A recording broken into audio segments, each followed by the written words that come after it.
চলে গেল। তানিয়া ভালো লাগে না, আবার চলে গেল। এই বাতাসে তো দেখি আমাদের কলেজের রতনজারের চাইতো ক্যারেক্টার খারাপ, খালি প্রাইভেট খবরের দিকে নজর দেয়। লজ্জা বাতাস আর ফেলাবি নতুন বেটার ঘরে। প্লিজ আপু, জানা জানা প্লিজ।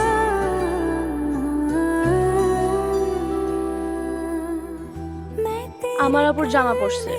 ও সরেন। আপু বলছে জামাগুলো যাতে কেউ না দেখে, তাই ব্যাগ নিয়ে আসছি। আপনি এদিকে তাকাইছেন কেন? অন্যদিকে তাকান। সরেন সরেন।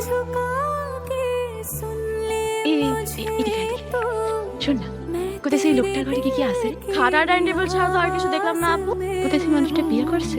অদ্ভুত প্রশ্ন তো আপু। আমি কিভাবে জানবো সে বিয়ে করছে নাকি করে নাই? আরে ঘরে জিনিসপত্র দেখলেই তো বোঝা যায়। ম্যাগো কাপড়, সাজের জিনিস। এসব তো কিছু দেখলাম না আপু। আচ্ছা, তার মানে বিয়ে করে না।